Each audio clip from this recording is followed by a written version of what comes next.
L'INSA Toulouse fait le constat répété de thématiques scientifiques transverses qui sont portées par différents départements et différents laboratoires. On peut citer par exemple les jumeaux numériques, l'intelligence artificielle, l'économie circulaire ou encore la cybersécurité, pour n'en citer que quelques-unes.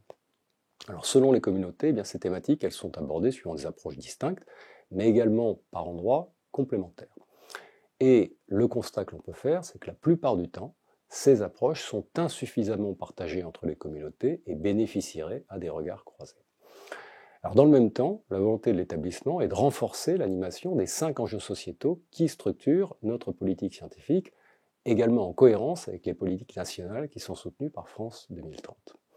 Dans ce contexte, le dispositif Regard croisé vise à créer un espace d'échange, de partage et de propositions sur ces thématiques, dans l'objectif global de contribuer à l'animation des communautés autour des enjeux sociétaux, ici sous l'angle de grandes thématiques transverses.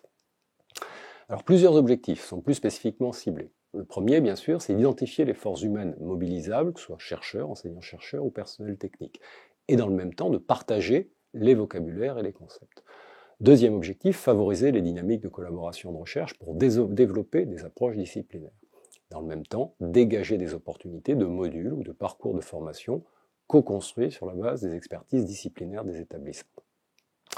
Troisième objectif, aider les personnes mobilisées à se saisir des opportunités liées au programme de l'Université de Toulouse, via TIRIS, et du consortium de l'Université européenne ECIU, dont le sens commun est de contribuer aux évolutions de nos pratiques en matière de formation et de recherche. Enfin, le dernier objectif est de permettre aux conseils centraux de l'INSA, conseil scientifique, conseil des études, aux directions fonctionnelles concernées et à la direction de l'établissement, de positionner leurs actions en soutien à ces différents types d'opportunités. Alors, dans cette perspective, le conseil scientifique de l'INSA et la direction de la recherche ont pensé un dispositif du nom de Regard croisé, suivant une démarche en 3 temps. La première étape, qui a déjà été réalisée, a consisté à identifier un premier ensemble de thématiques. Ceci s'est fait en interaction avec les directions de département et de laboratoire. La deuxième étape, à venir, va reposer sur l'organisation de workshops courts, une demi-journée, à destination des personnels de l'INSA et des laboratoires en convention, tout personnel confondu. Ces workshops courts, par thématique, viseront à des échanges sur la base de présentations courtes par les participants contributeurs autour de questionnements scientifiques, des méthodes et outils utilisés, ou bien encore des compétences mises en jeu. Alors ces premières rencontres, une par thématique, permettront aux participants de décider de la programmation ou non de workshops de plus grande envergure.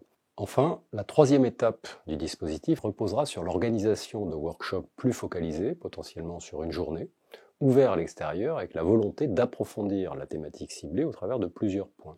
Tout d'abord des présentations plus approfondies, par exemple sur une vingtaine de minutes, des tables rondes pour fédérer, réfléchir et proposer des actions. Et enfin, la rédaction d'une fiche de synthèse qui sera partagée tant au niveau des instances concernées que de la communauté. Alors nous envisageons de dérouler cette démarche sur toute l'année scolaire, faire un premier bilan en juin, afin d'améliorer cette démarche, tenir compte des retours qui ont été faits. Nous vous invitons donc dès à présent à participer et à vous approprier le dispositif de regard croisé dont nous envisageons le déroulé dès le mois de janvier 2024.